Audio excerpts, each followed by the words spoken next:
अस्सलाम वालेकुम students. Operating system की वीडियो लेक्चर सीरीज में आज हम बात करने के लिए जा रहे हैं फर्स्ट स्केड्यूलिंग एल्गोरिथम पे, जो कि है फर्स्ट कम फर्स्ट सर्व, या फिर इसे फीफो भी कहा जाता है, फर्स्ट इन फर्स्ट आउट।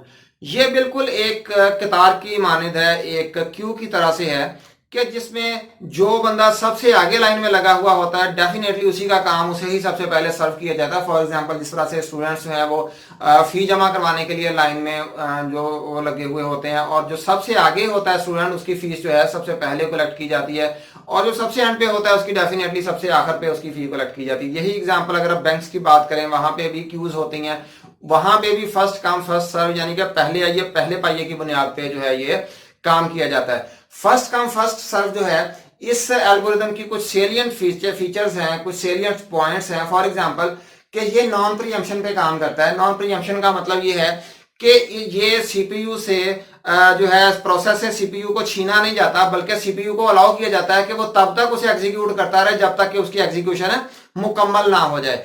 तो ये नॉन प्रीएम्पशन जो है वो टेक्निक है, बड़ी पॉपुलर नॉन प्रीएम्पशन टेक्निक है, जिसे फर्स्ट कम फर्स्ट सर्व कहा जाता है। इसके बाद ये जो डाटा स्ट्रक्चर इस्तेमाल होता है इसे इंप्लीमेंट करने के लिए फर्स्ट कम फर्स्ट सर्व को, वो होता है क्यू डाटा स्ट्रक्चर। तो क्यू को इस्तेमाल करते हैं, जिस तरह से मैंने पहले एग्जांपल दी है कि एक कतार की एग्जांपल है, तो डेफिनेटली हम जब डाटा स्ट्रक्चर को इंप्लीमेंट करेंगे तो क्यू डाटा स्ट्रक्चर यहां पे आएगा। इसके बाद है it is non pre-emptive technique. तो डेफिनेटली जैसे मैंने पहले बताया कि ये इसमें प्रीएम्पशन का जो एक होता है वो प्रीएम्पशन नहीं की जाती, वो उसे छीना नहीं जाता बल्कि उसे कंटिन्यू करने दिया जाता है। इस first come first serve algorithm को हम समझेंगे एक एग्जांपल की मदद से और कैलकुलेट करने की कोशिश करेंगे। इसके डिफरेंट जो क्राइटेरिया हमारे पास, जिस तरह फॉर एग्जांपल एग्जिट टाइम है, टर्न अराउंड टाइम है, वेटिंग टाइम है, इन तमाम के तमाम पॉइंट्स को हम कैलकुलेट करेंगे। तो हमारे पास सबसे पहले नंबर ऑफ प्रोसेसेस होंगे जिनका प्रोसेस आईडी लिखा हुआ है, process 0, process 1, process 2, process 3, process 4। तो ये 5 प्रोसेस है हमारे पास। इसी तरह से इनका अराइवल टाइम भी लिखा हुआ है 2, 0, 5, 7 एंड 4 रेस्पेक्टिवली। इसके बाद ये अराइवल टाइम जो है ये वो वाला टाइम होता है जब प्रोसेस जो है वो मेमोरी के अंदर आता है एग्जीक्यूट होने के लिए, तो उसे नोट कर लिया जाता है कि ये किस टाइम पे जो है वो इसकी आमद हुई है, किस टाइम पे इसका अराइवल टाइम है इसका। तो इसके बाद बर्स्ट टाइम है। बर्स्ट टाइम वो वाला टाइम है जब जो कि कोई भी प्रोसेस जो है वो एग्जीक्यूट होने के लिए जितना भी टाइम लेगा उसे क्या कहा जाता है, बर्स्ट टाइम कहा जाता है। बर्स्ट टाइम जो है वो बेसिकली हम एस्टिमेट कर सकते हैं, कोई अज्यूम कर सकते हैं कि भाई ये इतना टाइम लेगा।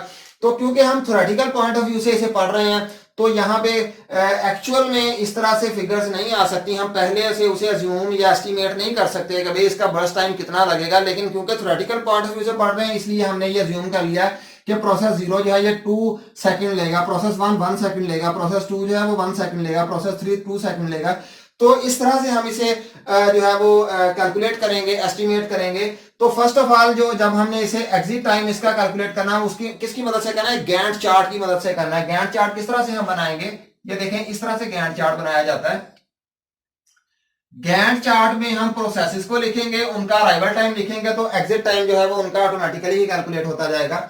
फर्स्ट ऑफ ऑल हमारे पास अच्छा एक और चीज आपने ध्यान में रखनी है कि यहाँ पे प्रोसेस 0 पहले लिखा हुआ है। अब आपने इस गैंट चार्ट में सबसे पहले प्रोसेस 0 नहीं लिखना बल्कि वो वाला प्रोसेस लिखना है जिसका अराइवल टाइम सबसे पहले है। तो यहाँ पे देखिए अराइवल टाइम किसका सबसे पहले है, इस प्रोसेस का अराइवल टाइम जो है वो सबसे पहले। कौन सा प्रोसेस है, प्रोसेस 1। जिसका अराइवल टाइम पहले है उसे सबसे पहले लिखना है, तो इसका अराइवल टाइम क्या है, 0 है। तो मैंने यहाँ पे प्रोसेस 1 लिख दिया, सॉरी प्रोसेस 1 का अराइवल टाइम 0 था, मैंने प्रोसेस 1 लिख दिया। शुरू कहां से हुआ, हमारा टाइम 0 से स्टार्ट हुआ है। अब 0 से कहां तक गया, बर्स्ट टाइम कितना है, कितना टाइम लेगा ये एग्जीक्यूट होने के लिए, 1 सेकंड सॉरी। तो कहां पे जाके इसकी प्रोसेसिंग जो है वो खत्म हो जाएगी, 1 सेकंड। 0 से स्टार्ट हुआ, 1 पे जाके प्रोसेस 1 जो है उसको कंप्लीट हो गया। अब यहां पे हमने नेक्स्ट प्रोसेस पकड़ना है और सीपीयू को वो देना है कि भाई कौन सा प्रोसेस है। अब 1 पे कोई प्रोसेस हमारे पास आया हुआ है, 1 पे कोई भी ऐसा प्रोसेस नहीं है यहाँ पे जो 1 टाइम पे 1 सेकंड पे हमारे पास हो। ये आया था लेकिन ये 2 सेकंड पे आया, तो जाहिर सी बात है 1 के बाद 2 सेकंड जब तक ये आएगा तब तक हमारी स्लॉट जो है ये खाली रहेगी। हम इसे ग्रे कर देते हैं, इसे इस तरह से कर देते हैं कि भाई यहां तक हमारी स्लॉट जो है ये खाली रहा है, हमारा सीपीयू आइडल रहा है, यहाँ पे फजूल में वो बैठा रहा है, तो उसने कोई काम नहीं परफॉर्म किया। अब 2 टाइम सेकंड हुआ तो 2 सेकंड पे हमारे पास कौन सा प्रोसेस आ गया, प्रोसेस 0 आ गया। तो मैंने यहाँ पे कौन सा लिख दिया, प्रोसेस 0। प्रोसेस 0 का बस टाइम कितना है हमारे पास, 2 बस टाइम है। तो जब दो सेकंड से इसने स्टार्ट किया और कहां तक ये गया भाई, 2 सेकंड तक गया, तो 2 और 2 कितने हो गए, 4 सेकंड पे जाके किसकी एग्जीक्यूशन खत्म हुई है हमारे पास, प्रोसेस प्रोसेस ये हमारे पास गया था नॉट, प्रोसेस नॉट की एग्जीक्यूशन जो है वो 4 सेकंड पे जाके खत्म हो गई है। अब 4 सेकंड पे हमारे पास कौन सा प्रोसेस आया हुआ है, ये वाला प्रोसेस हमारे पास आया हुआ है, 4 सेकंड पे आया एग्जैक्टली। तो 4 पे इसका बर्स्ट टाइम कितना है, 3 बर्स्ट टाइम है। प्रोसेस का नाम क्या है, P4। प्रोसेस 4 जो है इसका बर्स्ट टाइम 3 है, तो 4 जमा 3 क्या हो गया हमारे पास 7। ये 7 सेकंड पे प्रोसेस 4 जो है वो भी खत्म हो जाएगा। इसके बाद देखें कि 7 सेकंड पे जो है वो हमारा इसकी प्रोसेस 4 की एग्जीक्यूशन खत्म हुई है, तो 7 तक हमारे पास 2 प्रोसेस आ चुके थे, प्रोसेस 2 भी और प्रोसेस 3 भी। अब यहां पे जब हमारे पास 2 प्रोसेस जो हैं उनका अराइवल टाइम सेम है, तो फिर हम देखेंगे कि भाई किसका जो है वो बर्स्ट टाइम जो है वो कौन सा पहले जो है वो हमारे पास आया। यहाँ पे हमारे पास प्रोसेस 2 पहले आया है, तो प्रोसेस 2 को हम यहाँ पे पहले लिखेंगे, क्योंकि ये 5वें सेकंड पे आया इसलिए हम इसे पहले लिख लेंगे। और प्रोसेस 2 जो है इसका बर्स्ट टाइम कितना है, 1। तो ये कहां तक इसकी एग्जीक्यूशन जाके खत्म होगी, 8 सेकंड पे जाके इसकी एग्जीक्यूशन खत्म हो जाएगी, क्योंकि बर्स्ट टाइम इसका ज्यादा है। 7 + 1 जब किया तो क्या हो गया, 8 पे जाके ये खत्म हो गया। इसके बाद कौन सा प्रोसेस आया, प्रोसेस 3 आया है, उसका अराइवल टाइम 7 है और बर्स्ट टाइम कितना है, 2। तो प्रोसेस 3 यहां पे हम लिखेंगे, इसका एग्जीक्यूशन कहां पे जाके खत्म होगी, इसका प्रोसेस 3 का बर्स्ट टाइम हमारे पास 2 है, 8 + 2 = 10। तो 10 सेकंड जो है, 10 सेकंड पे हमारे तमाम के तमाम प्रोसेसेस जो हैं वो क्या हो चुके हैं, एग्जीक्यूट हो चुके हैं। अब हम इनका निकालेंगे एग्जिट टाइम।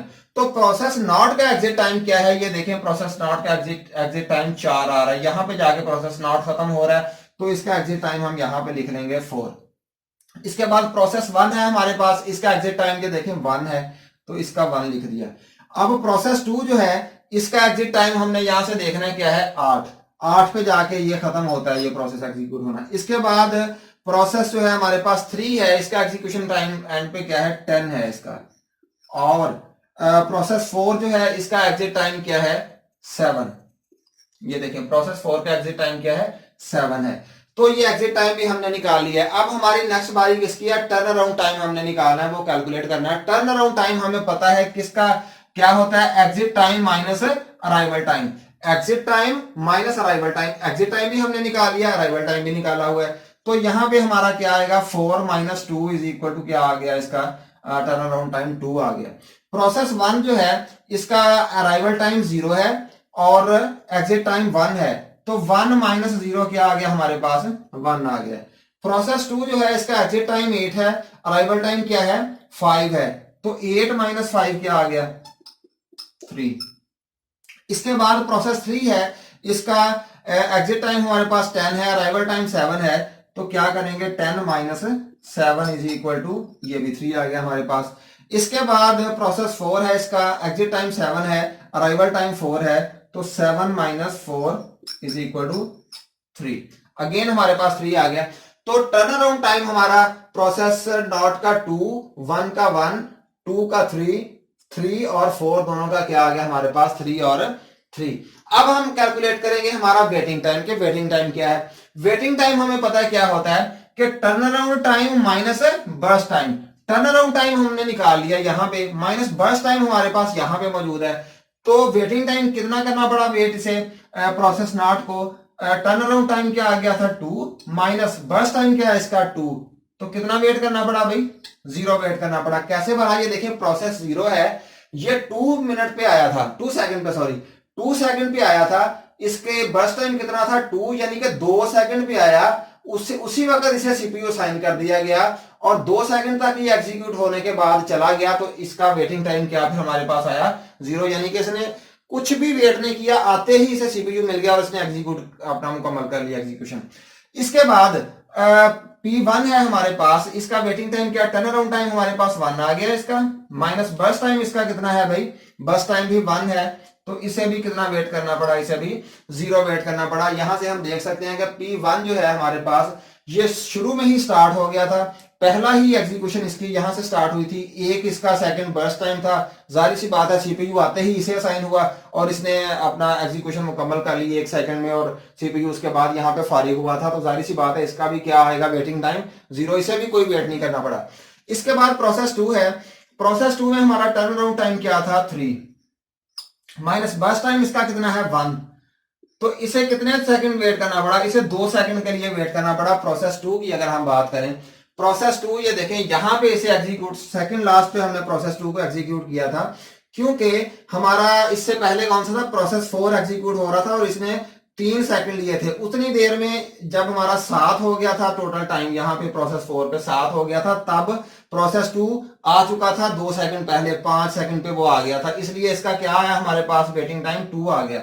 इसके बाद प्रोसेस 3 जो है हमारे पास टर्न अराउंड टाइम इसका कितना है 3 माइनस बर्स्ट टाइम कितना है इसका 2, तो इसका कितना आ गया 1 सेकंड। प्रोसेस 3 को इसे ना वेट करना पड़ा है। इसके बाद प्रोसेस जो है वो 4 आ गया, प्रोसेस 4 इसमें इसका हमारे पास टर्न अराउंड टाइम कितना है 3 और इसका बर्स्ट टाइम कितना है, बर्स्ट टाइम भी 3 है, तो इसे भी कितना वेट करना पड़ा, इसे भी कोई वेट नहीं करना पड़ा। ये भी जैसे ही आया 4 पे तब तक हमारा प्रोसेस जो है यहां तक पहुंच चुका था सीपीयू प्रोसेस को एग्जीक्यूट करता करता, और जैसे ही ये दाखिल हुआ है इसे जो है वो सीपीयू साइन कर दिया गया और इसका बर्स्ट जो हमारा वेटिंग टाइम है वो रिस्पेक्टिवली ये आ गया। अब हम इसके बाद कैलकुलेट करने के लिए जा रहे हैं इसका एवरेज टर्न अराउंड टाइम और average waiting time. Average turn around time जो है इसे कैलकुलेट करने के लिए हम क्या करेंगे, इन तमाम फिगर्स को जमा करेंगे, 3 3 6 3 9 1 10 और 2 12 टोटल प्रोसेसेस हमारे पास कितने हैं अभी 5, तो ये हमारे पास एवरेज क्या आ गई है हमारे पास टर्न अराउंड टाइम, तो इसका जो भी आंसर आता है वो यहां पे आ जाएगा। इसके बाद वेटिंग टाइम हमारा जो है वेटिंग टाइम एवरेज, ये हमारा क्या आएगा, ये इन तमाम फिगर्स को जमा करेंगे 2 + 1 क्या आ जाएगा 3/5, तो इसका फ्रैक्शन में हमारे पास जो है वो वेटिंग टाइम आएगा। तो ये इस तरह से हम इनका एवरेज टर्न अराउंड टाइम भी कैलकुलेट कर सकते हैं और वेटिंग टाइम भी कैलकुलेट कर सकते हैं। तो ये हमारे पास होगी फिगर। जब हम इन्हीं को अप्लाई करेंगे दूसरे एल्गोरिथम्स पे तो उनका भी हम निकालेंगे, टर्न अराउंड निकालेंगे और वेटिंग टाइम निकालेंगे, फिर इन आंसर्स का उनके साथ कंपैरिजन हम कर सकते हैं कि भाई कौन सा एल्गोरिथम बेहतर है और कौन सा जो है वो बेहतर नहीं। तो अगर हम इसके एडवांटेजेस और डिसएडवांटेजेस की बात करें ना, तो हम देखते हैं कि बड़ा सीधा सीधा सा ये जो है वो एल्गोरिथम है और इसकी इंप्लीमेंटेशन बहुत ही सादा है। लेकिन अगर डिसएडवांटेजेस की बात करें तो फिर हम ये देख सकते हैं कि भाई इसमें एक जो बड़ा इशू आता है वो आता है कॉन्वॉय इफेक्ट का। कॉन्वॉय इफेक्ट ये होता है, क्या इसे कहते हैं कॉन्वॉय इफेक्ट, कॉन्वॉय इफेक्ट। इसके डिसएडवांटेजेस में कॉन्वॉय इफेक्ट जो है वो सबसे ऊपर है, सबसे नुमाया है। वो ये होता है कि फॉर एग्जांपल हमारे पास यहाँ पे एक प्रोसेस आया, ये वाला प्रोसेस, फॉर एग्जांपल यहाँ पे P1 हमारे पास सबसे पहले प्रोसेस आया था, इसका अराइवल टाइम क्या था 0। अब इसका बर्स्ट टाइम कितना हो, फॉर एग्जांपल लेट्स अज्यूम कि इसका बर्स्ट टाइम हमारे पास 500 जो है वो सेकंड इसका बर्स्ट टाइम हो जाए, और इसके बाद जो प्रोसेस आएगा P0 ये 2 सेकंड पे आया, इसका फॉर एग्जांपल हमारे पास 2 सेकंड बर्स्ट टाइम हो। अब कॉन्वॉय इफेक्ट ये कहता है कि भाई ये जो फर्स्ट सबसे पहले जिसकी एग्जीक्यूशन स्टार्ट होगी अब 0 पे ये अराइव हो चुका है, तो इसी ने एग्जीक्यूट होना है। अब सीपीयू को इससे कोई सरोकार नहीं है कि भाई ये प्रोसेस नॉट जो है इसे 500 सेकंड एवं वेट करना पड़ेगा, ये तो सिर्फ 2 सेकंड लेगा एग्जीक्यूट होने के लिए। तो बेहतर तो ये है कि पहले इसे एग्जीक्यूट कर दिया जाए, ये 500 जो है सेकंड वाला जो है प्रोसेस इसे बाद में एग्जीक्यूट कर दिया जाए। लेकिन फर्स्ट कम फर्स्ट सर्व में बिल्कुल ऐसे नहीं होगा, यहाँ पे जो पहले आया वो पहले एग्जीक्यूट होगा और मुकम्मल एग्जीक्यूट होगा, यानी कि वो 500 के 500 सेकंड वो जो है वो कंज्यूम करेगा। उसके बाद इसकी बारी आएगी प्रोसेस नॉट की, हालांकि उसने बहुत कम टाइम लेना है इसके मुकाबले में।